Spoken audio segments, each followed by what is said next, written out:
자, 69번 제3자를 위한 계약이고요. 34회부터 계속 출제되고 있습니다. 3자를 위한 계약도 매년 출제됩니다. 자, 지문을 보면서 일단 보겠습니다. 갑은 자신의 부동산을 을에게 매도하면서 대금 채권을 병에게 기속시키기로. 이게 제3자를 위한 계약의 대표적인 지문이에요. 그러면 여러분은 먼저 이 사람이 수익자, 을에게 매도하면서 이 사람이 낙약자예요. 이게 요약자. 이렇게 정리를 하셔야 합니다. 그러면 매매대금 채권을 기속시키기 때문에 매수인이 낙약자고 매도인이 요약자입니다. 그 다음에 그렇게 되면 항상 제가 얘기했죠. 요약자, 낙약자, 수익자. 그러면 갑, 을, 병 이렇게 쓰셔야 합니다. 그리고 또 하나 항상 기계적으로 기본관계, 기본, 본, 보상관계, 그 다음에 대가관계. 그걸 기억할 거는. 그리고 항상 지문은 항변할 수 있다 없다 그게 나오는데 수익자가 낙약자한테 권리를 행사할 겁니다. 그쵸? 왜냐면 이 채권은 이 사람이 채권자, 채무자가 될 거고 낙약자와 수익자 관계에서 이 사람이 수익자 상대는 권리 행사할 건 없어요. 오직 수익자, 낙약자에 대해서 채권 행사입니다. 그럼 매매대금 채권. 그러니까 돈을 줘.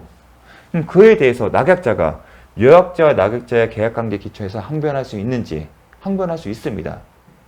대표적인 거 있죠? 동시에 관계. 그래서 대금 지급과 동시에 소유권 이동을 해주기로 했다. 그 얘기는 뭐냐면 병이 수익자가 낙약자에게 돈 달라는 얘기를 하게 되면 낙약자는 아직 요약자인 갑으로부터 소유권 이전 등기를 못 받았으니까 그 사유를 가지고 거절할 수 있다는 겁니다. 그걸 묻는 거예요. 따라서 이 지문은 요 내용을 이제 묻는 게 나올 겁니다. 그렇게 생각을 하셔야 합니다. 반면에 대가 관계의 기초에서는 항변할 수 없다. 무슨 얘기냐? 수익자가 낙약자에 대해서 돈 달라는 얘기했어요. 근데 기본 관계가 아닌 이 대가 관계 기초에서 거절을 못 한다는 겁니다. 그걸 이제 머릿속에 딱딱 이제 떠올리셔야 합니다. 그 다음에 그 후 병은 수익자는 을에게 수익 의사를 표시했다. 그럼 수익 의사를 표시했다. 그럼 떠오르는 게 뭐냐? 1번 지문이죠. 합의 해제할 수 없다. 임의로 수익자인 병의 권리를 보호하기 위해 요약자인 갑과 낙약자인 을은 합의하에 계약을 해제할 수 없다는 겁니다. 만약 계약 해제를 하게 되면 이 권리도 소멸되기 때문에 그래서 합의 해제할 수 없다. 이게 딱 이 지문이 자체가 이걸 내겠다는 겁니다. 반면에 채무불행으로 갑이 을의 채무불행을 이유로 계약을 해제할 수는 있습니다. 근데 2번이 그와 연관된 거죠. 을이 대금 지급을 불이한 경우 해제할 수 있어요. 근데 누가 해요? 병이 아니죠. 계약 해제는 계약의 당사자인 갑만이 할 수 있습니다.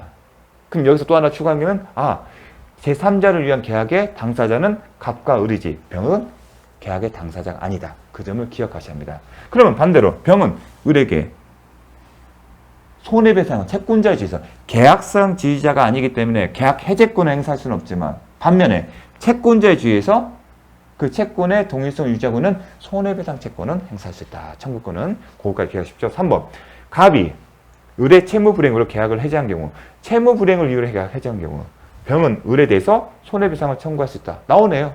채권이니까. 본래 급부는 매매대금 채권인데 계약이 해제됐으면 손해배상 청구할 수 있다. 채권자의 지위에서. 4번 갑이 소유권 이전 등기를 지체하는 경우 갑이 소유권 이전 등기를 지체하는 경우 을은 병에 대한 대금 지급을 거절할 수 없다? 거절할 수 있죠. 동시행 관계이기 때문에 기본 관계에 기초해서 항변할 수 있다. 나오잖아요. 이런 식으로 나오지 않습니까? 5번 을이 갑의 채무 불행을 이유로 을이 이 해제권자 채무 불행을 계약을 해제한 경우 을은 이미 지급한 대금의 반환을 누구한테? 병에. 자, 계약을 해제하게 되면 원상회복 의무가 있는데 원상회복 의무는 누구한테 있었죠? 계약의 당사자예요. 근데 계약의 당사자는 갑과 을이잖아요. 병은 계약의 당사자가 아니기 때문에 원상회복 의무가 없다. 결국은 계약 당사자가 아닌 병은 계약을 해제할 수도 없고 계약 해제에 따른 원상회복 의무도 없다. 이렇게 세트로 기억을 하셔야 합니다. 이렇게 정리가 되셔야 합니다.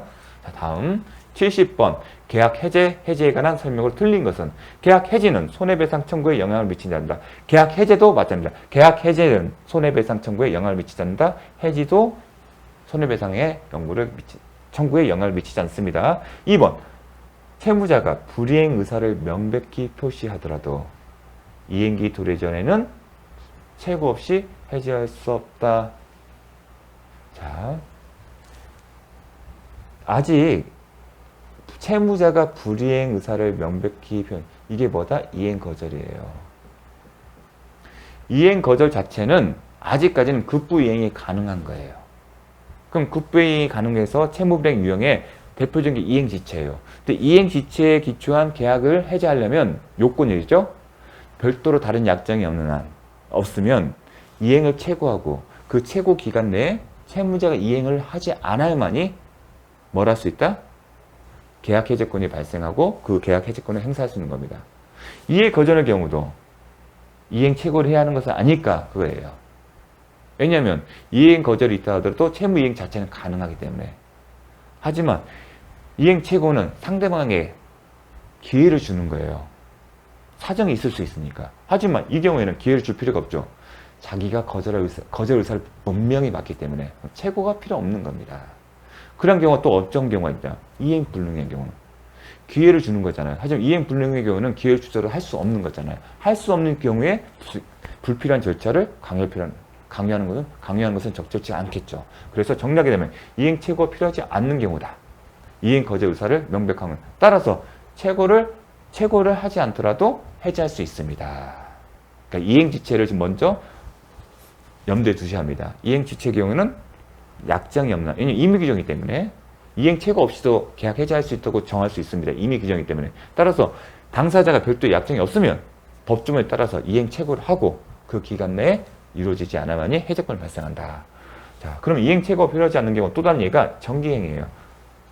즉 이때 아니면 의미가 없는 경우 결혼식장에 꽃을 갖다 주는 거, 턱시도를 갖다 주는 거. 그 경우는 결혼식 다음날 아무 의미가 없잖아요. 그런 경우에는 이행 최고가 필요하지 않다. 자, 이걸 이렇게 표현합니다. 이렇게 달리 이런 징후로 주체가 됩니다. 성질상 일정한 기간 내에 이행하지 않으면 그 목적을 달성 없는 계약. 이게 정기행위예요. 예식날 턱시도 갖다 주는 거. 그런 계약을 떠올리면 됩니다. 그런 경우에는 당사자 일방이 그 시기에 이행하지 않으면 해제 의사 표시가 없더라도 해제 효과 발생한다. 그렇지 않다. 단지 별도 이행체가 발생하고 계약 해제권이 발생하는 거고 해제권의 행사를 해야만이 계약 해제의 효과가 발생한다. 해제권이 발생하는 자체만으로 바로 발생했던 이유만으로 계약이 해제되는 거 아닙니다. 그 해제권을 행사한다. 그것도 의사표시로. 즉 해제 의사표시가 상대방이 도달해야만이 계약 해제의 효력이 발생합니다. 그러니까 해지 통고도 해지도 그러니까 해지 통고가 그래서 특이한 거잖아요.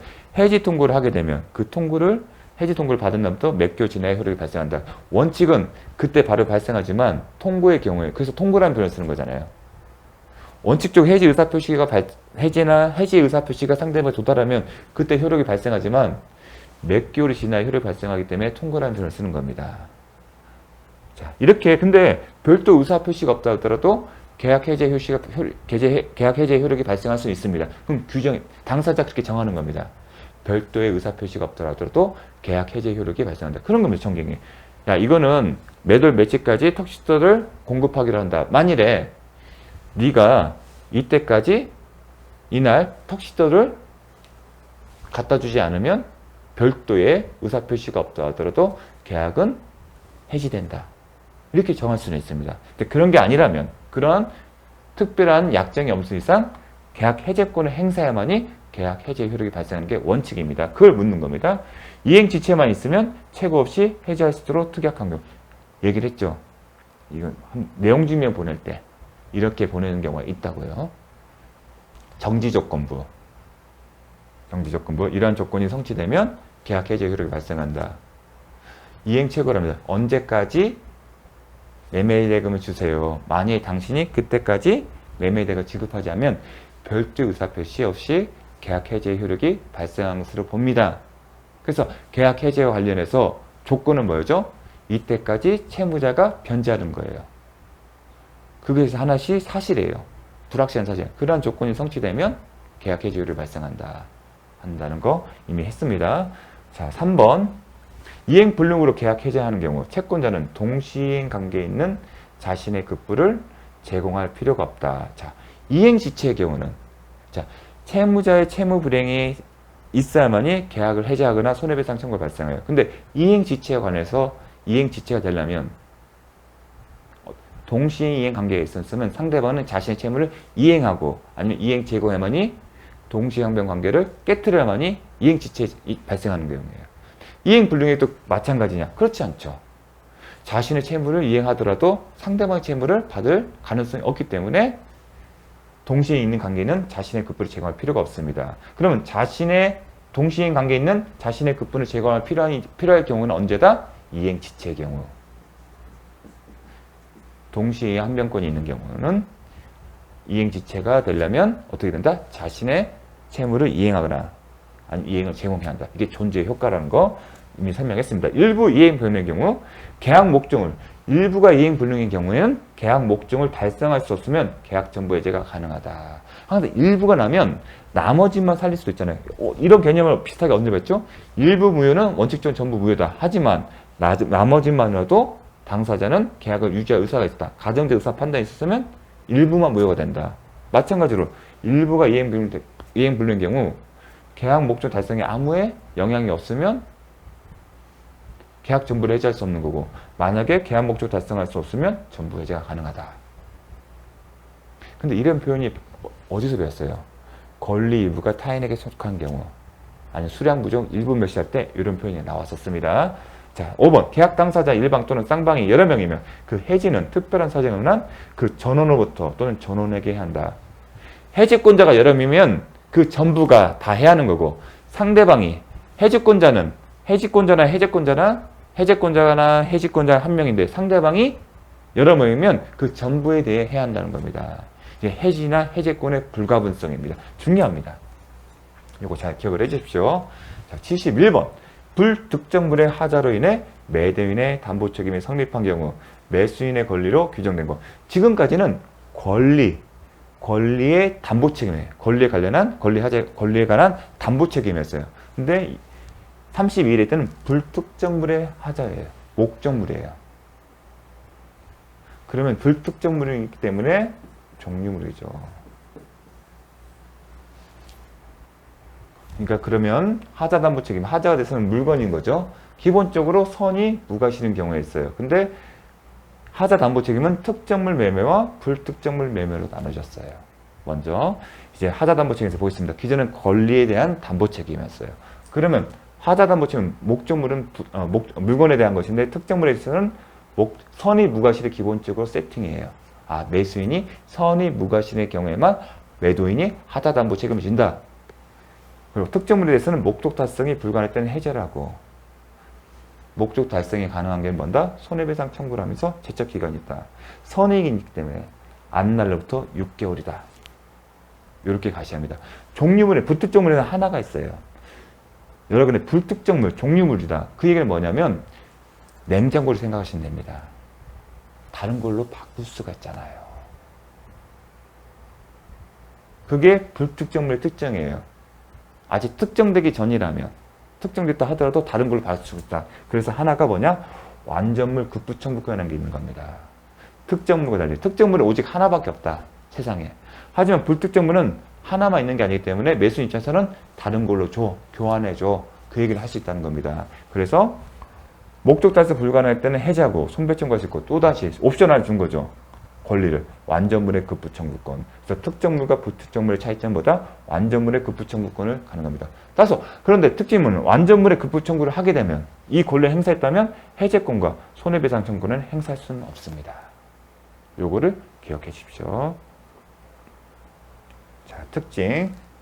대신에 대금감액 청구권이라는 게 있습니까? 없어요. 대금감액 청구권은 권일대 선의 손손재, 권리 이부가 타인에게 속한 경우, 그리고 수량 부족 일부 멸시, 수일, 선대, 선의 손손재 이 경우에만 대금감액 청구권이 있습니다. 요거를 비교해서 같이 기억을 해 주십시오. 자, 보겠습니다. 불특정물, 그러면 계약해제권, 손해배상 청구권, 완전물 급부청구를 행사했습니다. 대금감액은 안 되죠. 대금감액은 어떤 경우? 권리와 관련한 담보책임, 구체적으로 권일대 아니면 수일, 선대 이 경우입니다. 이거는 두 문자로서 잘 암기를 해 주십시오. 요 내용이 이제 하자 담보책임과 관련된 규정입니다. 하자 담보책임, 물건에 관한 72번. 부동산의 매매계약이 합의 해제된 경우에 설명으로 틀린 것은 32의 67번과 매우 유사했습니다. 특별한 사정이 없는 채무 불이행을 위한 손해배상을 청구할 수 있다? 못합니다. 합의 해제는 계약이다. 채무 불이행과 아무런 상관이 없어요. 그래서 채무 불이행한 손해배상 청구, 채무 불이행 해제와 아무 상관이 없습니다. 채무 불이행이란 손해배상 청구했을 때 아니다. 이거는 계약에 따른 거예요. 무슨 얘기죠? 대신에 합의 해제를 하게 되면 이런 얘기예요. 합의해서 계약을 없던 걸로 하더니 손해가 있으면 당사자가 약정을 하겠죠. 야, 이 손해는 어떻게 할래? 내가 얼마큼 줄게. 그렇게 특약을 합니다. 그러한 경우에 그 손해배상을 하면 되는 거지. 그러한 특약이 없으면 채무불이행 손해배상 청구는 할 수 없습니다. 왜냐하면 합의 해제는 계약의 기초, 계약이기 때문에. 2번, 매도인은 원칙적으로 수령한 대금에 이자를 부채 반환할 필요가 없다. 이게 548조에 단서가 적용되냐? 특별한 약정이 없으면 단서에 적용되지 않는다는 거 이미 출제된 바 있습니다. 매도인으로부터 매수인에게 잊었던 소유권은 당연히 복귀된다. 무슨 얘기냐? 계약이 해제되면 물권의 유인성에 따라 매수인 앞으로 변경된 물권이 다시 회복된다. 합의 해제의 경우에도 마찬가지고. 그렇기 때문에 제3자의 권리 해치지 않는 보호 규정도 적용된다는 거. 그러니까 합의 해제에서 이 특징들, 법률 관계는 잘 기억해줘. 나오네요. 합의 해제 소급표는 법정 해제의 경우 같이 3자의 권리를 해치지 못한다. 이게 세트예요. 정리하게 되면 물권행위 유인성에 따라 당연히 복귀되고 법정 해제와 마찬가지로 3자의 권리를 해하지 못하는 건 같아요. 하지만 요거는 차이점인 거죠. 법정 해제의 경우에는 이게 붙잖아요. 해제를 하더라도 손해배상 청구에 영향을 미치지 않는다. 법정 해제의 경우에. 또 하나가 원상 회복의 의무가 있는데 대금에 이자를 붙여서 한다. 요 차이점이 있다는 거. 요 세트 1, 2번과 합의 해제와 법정 해제 비교를 했을 때 5번. 매도인이 잠금 기일 경과 후 해제를 주장하며 수령한 대금을 공탁하고 매수인이 이의 없이 수령한 경우 특별 사정을 한 합의 해제도. 묵시적. 해제는 계약이에요. 근데 이게 명시적으로 할 수 있지만 묵시적으로 이루어질 수 있다. 그걸 대표적인 사례입니다. 이미 나왔었습니다. 32, 67번에서. 자, 73번. 갑은 자신의 토지를, X토지를 을에게 매도하는 계약을 체결하고 을로부터 계약금을 수령했다. 그러면 계약금과 관련된 출제구나. 감을 봐야겠죠. 그럼 그와 관한 내용을 한번 보겠습니다. 그러면 먼저 을이 지급한 계약금은 해약금으로 추정한다. 이미 규정이에요. 달리 정하지 않으면 해약금으로 추정합니다. 해약금은 뭐죠? 수령자는 배액을 상환하고 교부자는 그걸 포기하고 계약을 일방적으로 종료시킬 수 있는 권한이 있는 겁니다. 권리가 있는 겁니다. 갑과 을이 계약금을 위약금으로 약정한 경우, 자, 해약금을 추정한데 동시에 위약금으로 약정은, 이 얘기는 뭐냐면 만약에 당사자인 일반적 매도인 중 매수인, 그러니까 갑과 을 중 자신의 채무를 불이행한 경우 계약금을 위약금으로 본다. 그게 위약금 약정이에요. 별도로 그런 약정을 해야 돼요. 그러한 약정한 경우에는 해약금의 성격뿐만 아니라 위약금의 성격이 동시에 모순되지만 해약금은 계약을 소멸시키는 방이고 위약금은 계약을 존속을 전제하기 때문에 논리적으로 모순이 될 수 있지만 병존해요. 해약금과 동시에 이 계약금은 해약금과 동시에 위약금의 성격도 갖고 있는 거예요. 근데 계약금에 대해서는 별도의 약정이 없더라도 해약금은 추정돼. 법에 그렇게 돼 있기 때문에. 하지만 위약금은 별도로 약정돼.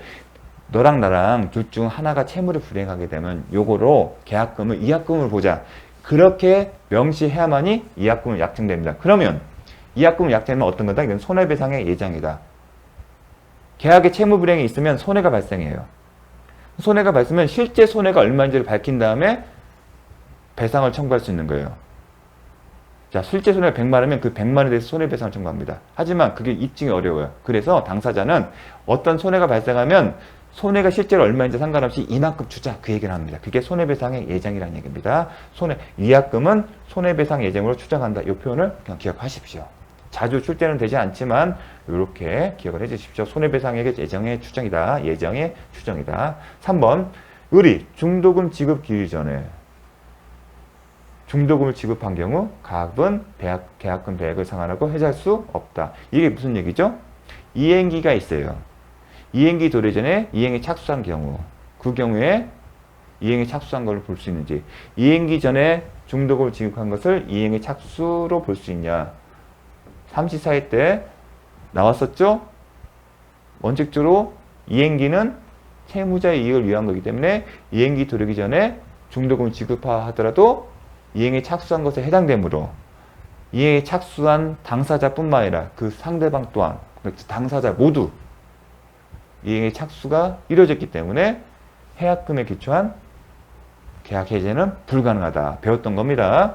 만약 을이 갑에게 약적한 계약금의 일부만 지급한 경우, 자, 요 부분이 이제 새롭게 추가된 내용이죠. 갑은 수령한 금액의 배액을 상환하고 계약을 해지할 수 없다. 자, 이걸 뭘 아냐면 계약의 일부만 지급한 경우에요. 계약금을 전액 지급한 게 아니라 얼마요? 일부만. 그럼 뭐와 관련이냐? 계약은 뭐다? 요물계약이다. 즉 계약은 성립하면 효력이 발생해요. 그런데 이 계약이 성립하는데 요물이에요. 요물은 뭐냐면 계약금을 1억 했으면 1억 전체를 매수인이 매도인이 지급하면이 계약이 성립해서 효력이 발생하는 거예요. 요물계약 계약은 뭐냐면 이거예요. 계약금을 얼마 주기로 했다? 1억 주기로 했어요. 그럼 1억을 전부를 줘야만이 그때 가서야 계약이 성립돼서 효력이 발생하는 거예요. 즉 1억을 줘야만이 그때 가서야 계약이 성립되고 효력이 발생한다는 얘기는 1억을 전부 줘야만이 그 이후에 매도인과 매수인은 매도인 입장에서는 배액을 상환해서 매수인 입장에서는 자신이 지급한 1억을 포기하고 계약을 해지할 수 있는 겁니다. 만약에 매수인이 계약금을 주지 않거나 아니면 1억인데 5천만 원만 주더라도 계약은 성립을 안 해요. 성립을 하지 않기 때문에 효력이 발생할 여지 없죠. 그러니까 성립이 되지 않았기 때문에 매도인과 매수인은 특히 매수인은 나 5천만 원 줬으니까 5천만 원 포기하거나 아니면 매도인은 5천만 원의 배액인 1억을 주은 그러한 형태로 해서 계약을 해지할 수 없다는 겁니다. 그게 요물계약이라는 겁니다. 그 얘기입니다. 매도인이 계약금 일부로서 지급받은 금원의 배액을 상환하는 것으로 매매계약을 해지할 수 없습니다. 이게 요물계약이기 때문에. 근데 이게 원칙이에요. 다만 대법원 판례가 이런 내용이 있어요. 원칙적인 내용을 설명해서 이건 요물계약이기 때문에 1억 전분을 계약금 전부를 줘야만이 계약이 성립되고 효력한다. 설사 일부만 줬어도 계약이 성립된 거로 해석한다고 하더라도 가정적 판단은 거예요. 원칙적으로는 일부만 준 것으로는 계약이 성립된 건 아니야. 그런데 설사 일부만 줘더라도 계약이 성립된 거로 해석한다 할 수 있다 하더라도 이렇게 보더라도 계약이 성립된 것으로 해석할 수 있다 하더라도 5천만 원이 아니라 애시당초 주기로 한 1억을 기준으로 해서 1억을 기준으로 가지고 그 얘기는 뭐냐면 매도인은 실제로 받은 5천만 원이 아니라 당사자가 주기로 한 계약금 전액 즉 1억을 기준 그러니까 2억을 교부하고 계약을 해지할 수 있다는 얘기 그 얘기를 쓴 겁니다. 다만 계약금만 일부만 지급된 경우 수령자가 지금 매도인이 받았잖아요. 매매 계약을 해지할 수 있다고 하더라도 가정이에요. 할 수 있다가 아니에요. 대법원 판례가 할 수 있다 그게 아니에요. 왜냐면 그렇게 되면 요물계약의 성격이 이상해지는 거예요. 그럼 요물계약이 아니란 얘기예요. 그러니까 할 수 있도록 가정적 판단이에요. 야 설사 네 말이 일부만 받더라도 할 수 있다 하더라도 그때는 해약금의 기준이 되는 금액은 실제 받은 교부하는 계약금 아니라 5천만 원이 아니라 얼마? 약정한 계약 1억이다. 이 경우에 계약을 해지할 수 있다 하더라도 얼마를 준다? 2억을 준다는 얘기입니다. 배액이니까. 5천의 배액, 실제 교부받은 계약금 5천만 원의 배액인 1억이 아니라 약정한 계약금, 즉 1억의 배액인 2억을 주면서 제공하면서 할 수 있다는 겁니다. 자, 이런 표현들이 나오고 있기 때문에 이 정도는 정확하게 기억을 하셔야 합니다. 5번, 만약 X토지가 토지거래 허가구역 내에 있고 매매계약에 대하여 허가를 받았던 얘기는 유동적 무효 상태가 이제는 확정적으로 유효합니다. 그런 경우에 갑은 계약금 배액을 상환하고 해지할 수 없다? 아니다. 해지할 수 있다. 허가를 받기 전에 유동적 무효 상태에서도 계약금에 기초해서 해지할 수 있을 뿐만 아니라 또한 허가를 받아서 확정적으로 유효한 상태에서도 할 수 있다. 이걸 뭘 묻는 거냐면 허가를 받는 게 과연 이행 착수에 해당되냐입니다. 근데 허가를 받는 것은 이행의 착수에 해당되지 않기 때문에 당사자는 교부자는 포기하고 수령자는 배액을 상환하고 계약을 해지할 수 있다. 그걸 묻는 겁니다. 그걸 기억해 주십시오. 자, 기억할 건 뭐냐면 허가를 받은 것은 이행의 착수가 아니다. 이걸 기억하셔야 합니다. 자, 잠시 쉬었다가 하도록 하겠습니다.